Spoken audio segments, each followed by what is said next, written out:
Folks, the twice impeached, criminally convicted felon-in-chief Donald Trump claims to love the military, but you could not tell based upon his actions. Joining with Elon Musk, massive cuts have been taking place to the Department of Veteran Affairs. We've been seeing this all across the country. Democrats have been taking aim. Michigan Senator Lisa Slotkin was going hard after the head of the VA, Doug Collins, former member of Congress, about these cuts and just the arbitrary decision to fire 80,000 people. Watch this. So how come there were people fired and then rehired from the veteran suicide hotline? Like you've acknowledged, I think, even publicly, that some of these things were a mistake. It doesn't give us confidence that an 80,000 number, which is just a number, you didn't say career fields, you didn't say whatever, you just said 80,000, that's being done with a scalpel and not a sledgehammer. And I think for veteran care, again, it's not me that's the only one asking these questions. It's veterans who have a very different political view than me, who are getting seriously agitated back home. So I just don't understand the logic behind a across-the-board haircut. Well, I think the biggest thing is what you're looking at here is, I think right now there's been, because that's what I've had to fight for the whole time, is to fight this idea of just being blanket numbers, throw out, playing Trivial Pursuit with numbers and others. Right. It has scared veterans. So honestly, what are they going to hear? If all they hear from people is, if you cut this, then it's going to actually impact my health care, then what are they actually going to think? Because one, they've not seen a plan. You've not seen a plan, because we're still working a plan. I'm not going to play out a plan in public that would actually take employees. You wouldn't do it in your own office. And I know I'm over, but it is playing out in public because you have fired people and then they have been rehired. That's not a secret plan. People in my district, Marines, veterans, have been fired from their VA jobs and then brought back. So it's not that there's some sneaky plan. You're in it. You're living it, and you're living the sloppiness of it. So I'm sorry, I know my time's over, but I can't agree that the 80,000 is going to be a nice trim scale. It's amazing what happens when you just sit there and just lie, but that's what these folks do. And so you've had a number of various groups fighting this, including black veterans. They joined hundreds of former service members today to hit Capitol Hill, talking to these shameless, despicable Republicans. They held a rally outside of the U.S. Capitol after Collins defended the cuts before the Senate Veterans Affairs Committee. Advocates Vedia, Barnett, and Steve Pitts are demanding transparency, and they also want action to protect the most vulnerable veterans. They join us now in the studio. Glad to have y'all here. I mean, you sit here and you watch this, and you see. And we know what the game is. I mean, the bottom line is DOJ recommended all of these cuts. All of these Republicans went along with it. They're scared to death of challenging Elon Musk and Donald Trump. And Collins is just ticked off. He's getting raked over the coals because they chose to be idiots and not combat these just cuts that just made no sense. Like, how do you cut folks from a suicide prevention line? Roland, I have no idea. Thank you so much for having us. We actually were in that hearing, so we actually sat back there and listened to him gaslight us for hours. It was disgusting. And I, for one, am a disabled veteran who used the suicide hotline after I had a stroke in 2019. So the suicide hotline counselor saved my life. And so when you cut those type of jobs, or even the support jobs, so the individuals who are making appointments or answering the phones and then pushing them out, those type of people need to be there, because the person who's answering the phone can't make the appointments, can't schedule. So it's a trickle-down effect. So to have him say, well, some of these jobs are arbitrary, we don't need that. A veteran gave a great example. He said a pilot flies a plane, but there's a whole crew that he needs in order to be able to even fly a plane. It's the same thing with the VA. The folks at ProPublica dropped this story that says internal VA emails. Anthony, go to my iPad. Internal VA emails reveal how Trump cuts jeopardize veterans' care, including to life-saving cancer trials. In their article, laid this out. They say earlier this year, doctors at Veterans Affairs hospitals in Pennsylvania sounded an alarm. Sweeping cuts imposed by the Trump administration, they told higher-ups in an email, were causing, quote, severe and immediate impacts, including to life-saving cancer trials. The email said more than 1,000 veterans would lose access to treatment for diseases ranging from metastatic head and neck cancers to kidney disease to traumatic brain injuries. Quote, enrollment in clinical trials is stopping, the email warned, meaning veterans lose access to therapies. The administration reversed some of its decisions, allowing some trials to continue for now. Still, other research, including the trials for treating head and neck cancer, has been stalled. What's crazy to me is you juxtapose this with that grossly unqualified Pete Hegseth, who stands up talking about lethality. Oh, it's all about, we're going to have this lethal fighting force. And this is what Republicans have always done. Talk about, oh, how they love the troops when it's send them to war, but then don't give a damn about them when they come home.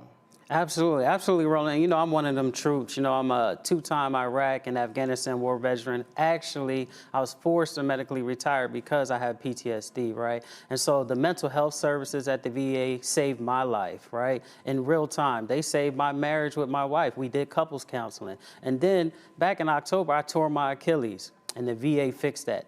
Oftentimes, especially for Black veterans, the VA is our only source of medical care, right? And there's so many stats. There's about 2.4 million Black veterans across the country right now, and we're about 17% of the veteran population. But you know, we're only 13% of this country's population, which shows that Black veterans put their right hand up to serve, and that's a contract. And so we're up here this week asking for all veterans, for the administration and those in charge to uphold the other end of that contract, where we get these things, these services, the health care, right? And like Vedia said, it takes more than just having a doctor, right? You need administrative staff, you need the janitors, you need this, that, and the third. And all these people's lives are being upended because they're working on a plan, right? Well, one of the things that jumps out at me again, you would think if there is one department that they could get right, whether it's a Democrat or Republican president, it would be the VA. Mm-hmm. And it just continues to have problem after problem after problem. But we're dealing right now where Trump wants to make the Pentagon's budget $1 trillion, the first time ever to spend $1 trillion. And he's throwing this big military parade on his birthday. It's going to cost $50 to $100 million. And he's like, oh, we got these great weapons and missiles and submarines. Well, how about the actual people? And that's really what this is about. The people who are the ones who are sent into various places fighting on behalf of the country.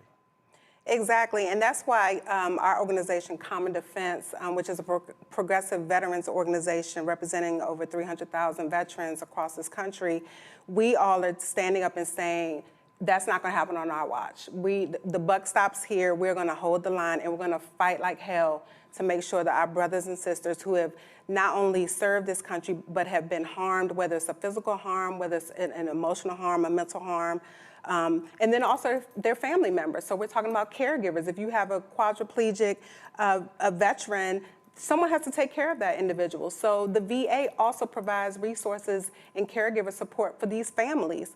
And then we're talking about elderly. Both of my parents are Marine Corps veterans. My dad's a Vietnam era veteran. You know, as my parents get older, the VA also funds some of the care that these older veterans will need. And these are the things that people aren't discussing. It's just cut, but not looking at the lives behind the numbers. And that is, for me, very personal because I come from a family of service. My husband's an Army vet. My daughter's a Coast Guard veteran. I'm an Air Force veteran. And for me, it is offensive. That is the reason why I took this oath of office, knowing that I was going to be taken care of. And I just shudder to think what will happen to not only myself, but other veterans, especially when you're talking about your senior veterans that don't have access in rural areas. So with these cuts, that means those individuals may be 4 hours away from a VA. How are they going to get the care that they need, their medication? So these are the things that I think this administration, their regime, that's the word I use, they're very short-sighted. They're looking at us like we're a budget, a line on a budget spreadsheet, and not individuals who majority of us volunteered to serve this country. My dad's generation was drafted. We volunteered. And now you're going to slap us in the face and tell us, oh, well, you know, sucks to be you?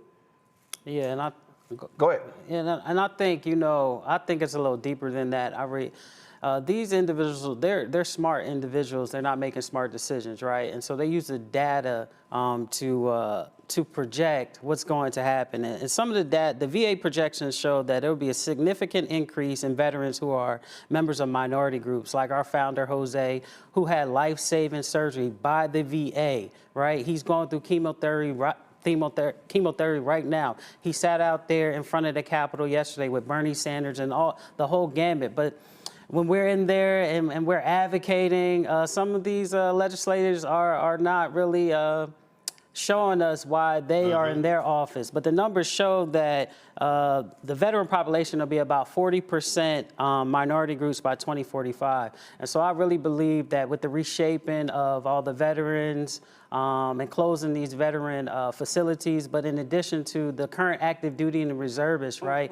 And what this, the Defense Secretary is doing, we're trying to reshape what the military looks like. That for me is just dog whistle saying we want to have the military and the veteran population look a certain type of way, taking us back to certain times, right? Because all the data is trending that minority groups will increase in these populations. And so they're trying to reroute all of that so they don't have to take care of us, because the trends also show that Black veterans use VA benefits more than their counterparts, and they're also more denied on their claims, and they don't get the care that they need at a higher clip than that's representative to their population of the veteran groups. Before I go to my panel with their own questions, I do want people to understand that this ain't new.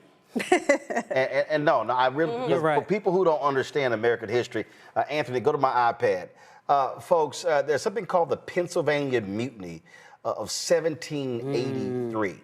Y'all, this is the American Revolution. Right. Okay, and when you read this story, it says the Revolutionary War was ending, but America's problems were far from over. The country was deep in debt from their war efforts and struggling to meet its obligations, including the payment of soldiers who had served in the war. For many Continental Army soldiers, their victory over the British came at great personal cost. And as the war was coming to a close and was becoming increasingly clear that many would never receive the pay they were promised, turmoil began to spread among their ranks. On June 17th, 1783, a group of soldiers threatened Congress with action if they were not paid for their service. When Congress ignored their request for payment, roughly 400 Continental Army soldiers marched into Philadelphia, barricaded Congress inside Independence Hall, and demanded payment for their service. It was only through a negotiation led by Alexander Hamilton, himself a veteran of the Continental Army, that the soldiers allowed Congress to leave Independence Hall. And that's how it happened. And so here we have the very first war. So from the beginning, if you trace this, there were Black soldiers during the Civil War who had to do the exact same thing to get paid. So you can go to the protests in 1932 and on and on and on. So since the beginning of this country, veterans have had to fight Congress to get paid and to be taken care of from the beginning. Absolutely, absolutely. And you know, this is for all veterans, right? But you know, me and Vedia being the co-chairs under Common Defense for the Black Veteran Caucus, we really want veterans to know that we're standing up, right? That's why we're here this week, 100 veterans, next time 1,000, and we'll keep coming back because we recognize we have to stand in the gap. Because to your point, when the Black soldiers came back from the Vietnam War, right, they didn't get the same benefits, right? They didn't get the home ownership. They didn't get certain benefits, right? And we've been serving. Oh yeah, after veterans. World War II, Black soldiers did not benefit the GI Bill. Right, not at all. And we've been serving since colonial times by force or choice, right? And so I think in the direction that we're actually headed, I think it is a squeeze to kind of push out minority groups from serving in these places, right? And then I actually see in our future, because recruitment numbers are down, that we might go back to a draft. And that's why they haven't put out the plan, because I think the plan is deeper than what we actually see. Well, first of all, they keep claiming how they're hitting their recruitment goals, and the problem they're facing is they can't convince enough of these rural white boys to join. And we see how they are treating African Americans. We see how they're booting out Black generals. They fired the Joint Chiefs of Staff. They fired several high-ranking folks, and Hegseth now wants to cut the number by 20%, number of 4-star generals and admirals, and I can guarantee you it's going to be a bullseye on the back of black veterans in those ranks. Let's go to our panel. Derek, your question. Yeah, Roland, thank you. My question, first off, I appreciate the work that you all are doing. As a retired naval officer, 22 years in the Navy, man, every time I hear this current administration coming after veterans, it just sickens me to death. This thing about June 14th, what can we do or you're planning to do that we can do across the United States to stop this military parade? Roland mentioned anywhere between $50 to $100 million. What can we do to stop this parade? It's supposed to be a celebration of the 250th anniversary of the U.S. Army. It's really Trump giving an excuse. Remember, he wanted the same thing during the first time, but he was advised by the Pentagon as well as Washington, D.C., dude, you're going to tear up the streets in D.C. with tanks rolling down. They're not built for that particular purpose. And they had some big fireworks deal. Do or no, he still owes Washington, D.C. about $6 million even for that. And so do understand there's a cost involved. I'll be honest, what I've actually said to some Democrats, I said, y'all should skip that. I said, and in fact, my suggestion was they should hold a separate celebration on the 250th anniversary, and they should make it about the soldiers and their families. Because the people who, and I was talking to a retired 2-star general who said, man, I love that idea. He said, because it's not just the soldiers who serve, their families serve as well. So while Trump is over here, frankly, pleasuring himself, I'm gonna call that military masturbation. That's what I'm gonna call it. I think that there could be a different celebration where you're actually focused on the veterans and their families as opposed to showcasing the missiles and the armory like we're in North Korea or in the Soviet Union. Absolutely, and there are protests. We have not set up any, but there are protests that will be going on during that day throughout the country. And then also there will be other things going on around the country because people are tired of this, right? So you have almost $100 million for this parade, but you want to cut. I think yesterday Collins said, oh, we cut $14 million in DEI. I'm like, okay, well, what the hell is DEI? You know what I'm saying? So are you talking about DEI? Are you talking about black women, LGBTQ jobs in the VA? Like, what are you talking about?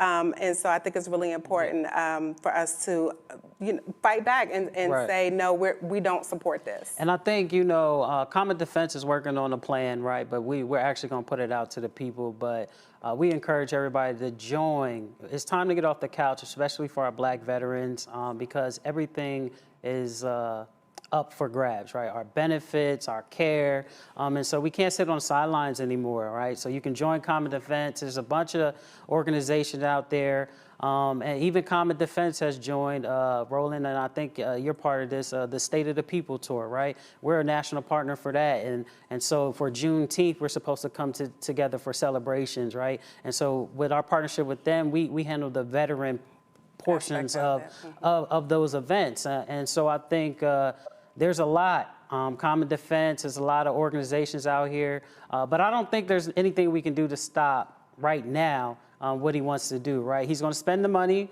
but we need to counteract it, right? We need to be out here in the streets. We need to coalition build and come together, right? At this point, it's us versus Trump, right? And that's how we got to see it, and we got to hold people accountable. That's why we've been on the Hill this week, and we're taking names and we're taking notes, and if not, we're gonna run veterans against you, right? Maybe the veterans need to come together, absolutely, and take over the country in the leadership roles, right? Because we've been properly trained to lead, right? And to and to stick to rules and regulations and to govern with a moniker of, when I was deployed, we had rules of engagement, right? Even when we had an enemy combatant, we couldn't just do anything to them, right? But we have less freedom now under this regime, and we can't stand for it. The VA is not for sale, that's why we're here.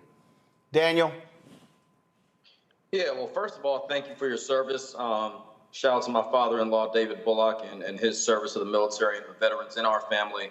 My question is, since 2001, we've seen over 140,000 deaths by suicide by veterans in our country. And while we hear about the cuts and all these things that are happening, I think what's more important than anything else is how can we organize with the veterans? Because let's just be honest, a lot of the work that's being done around the country is done in silos. And unless you have military veterans in your family like myself, some people don't see the motivation in standing with veterans. So could you speak to the average person about why veterans and the organizing around you being veterans, the traumatic brain injuries that lead to over 58% of veteran deaths? These are all things that people don't realize. And I want to make sure that you tell us, how can we support you, especially civilians that do not have veterans in their families? So the first thing that individuals can do is reach out to us at commondefense.us. And if there are veterans in the audience, just like one of the guests here, if you do commondefense.us/join, you can join us. We have various caucuses. We have the Latino caucus. We have the Women Veterans Caucus. We have the Black Veterans Caucus. We're working on several other caucuses because we know that we are a dynamic group, and we want to make sure that we're serving all veterans.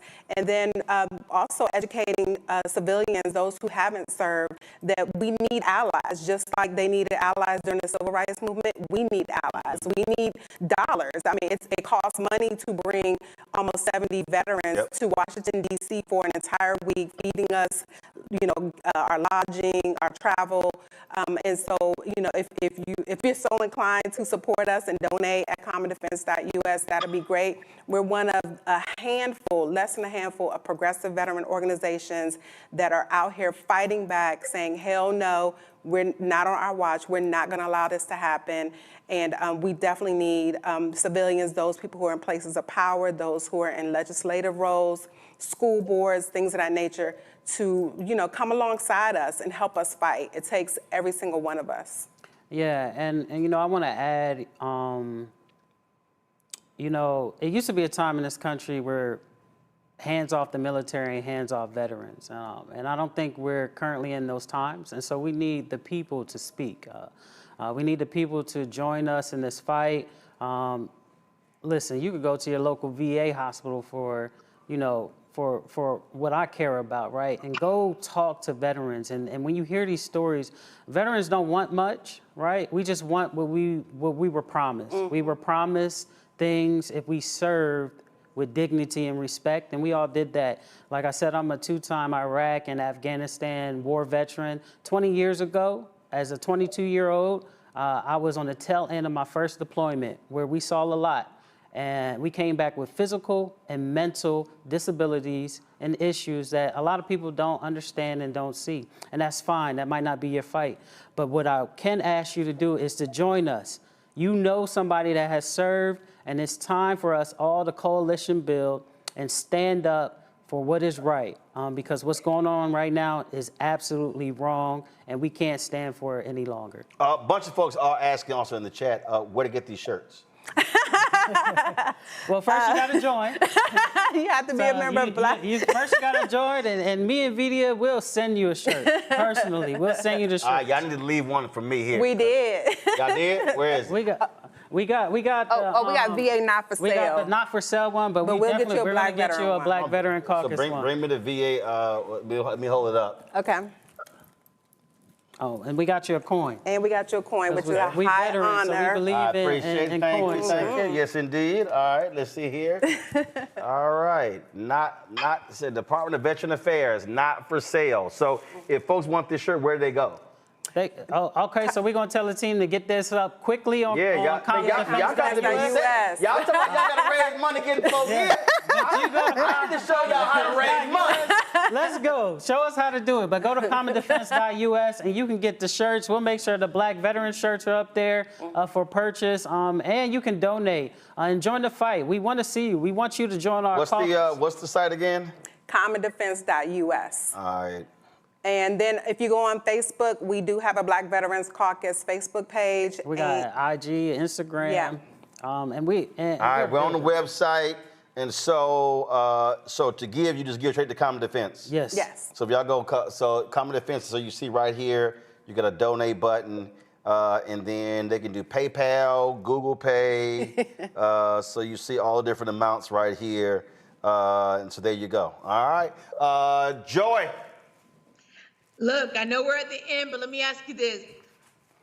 What are you all doing to convince the 6 in 10 veterans who voted for Donald Trump? How are you bringing them into the fold? How are you partnering with them so that they see themselves with you? Because in many respects, they have betrayed your trust and are doing the unthinkable for veterans, which is leaving you behind.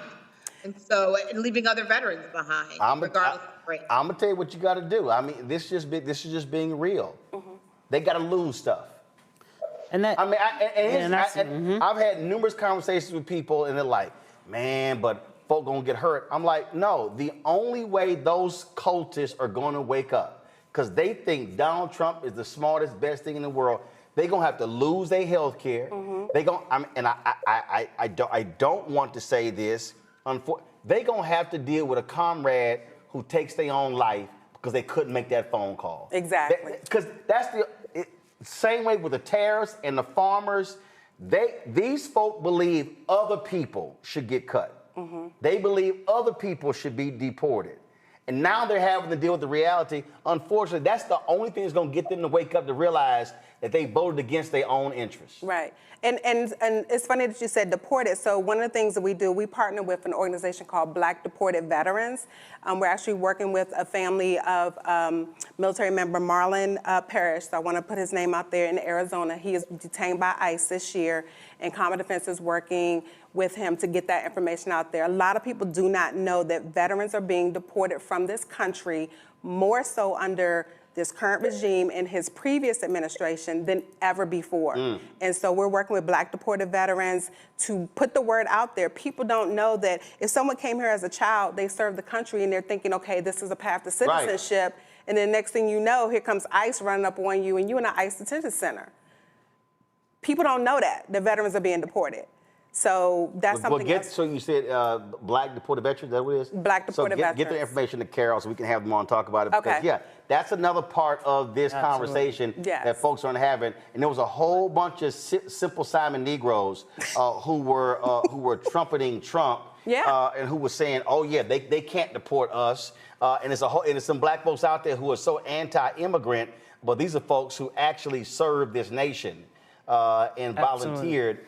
And that's who you should not be trying to send out, but that's what we're dealing with right now. Exactly. Yeah. And I think to answer your question, I think, sometimes you got to leave people where they are until they're ready to come join you. But I do think that there's a population of veterans that are sitting on the sideline, and I think we need to go get them. And I believe if we go get the veterans sitting on the sideline together, collectively, we can change minds because we serve with these individuals.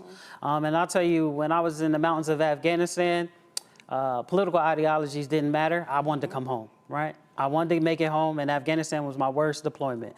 And so I believe that if we start talking to fellow veterans and really get to them, they'll change their mind because they'll start to see like, oh, no, your benefits is gone. This VA hospital closed. Oh, they come in for concurrent. They come in for your retirement check because they think you make too much. And so when, like you said, once it comes down your lane, a lot of those vets they were voting against trans. They were voting against DEI. They were voting against. They were talking about securing the border, not realizing that you allowed the Trojan horse to come in Exactly. jack you. And so look, that's why we have the shirt called hashtag. We tried to tell you FAFO 2025 because it's like, oh, y'all got Project 2025. Now it's FAFO 2025 Right. because 100%. these folks are now realizing they were voting against their own interests. 100%. And then it's like, oh my God, I can't tell you how many stories I've read. I can't believe he did it to me. Yeah. We tried to tell you. And it's not going to stop. No. And even when you said DEI, a lot of people don't know really who falls into that range, right? Because it's veterans fall underneath that. Yes, we 100%. do. Here's the people 100%. here's the people don't understand about diversity, equity, inclusion. There are numerous programs. There are federal contracting programs. There are hiring programs that specifically give vets a leg up over other people.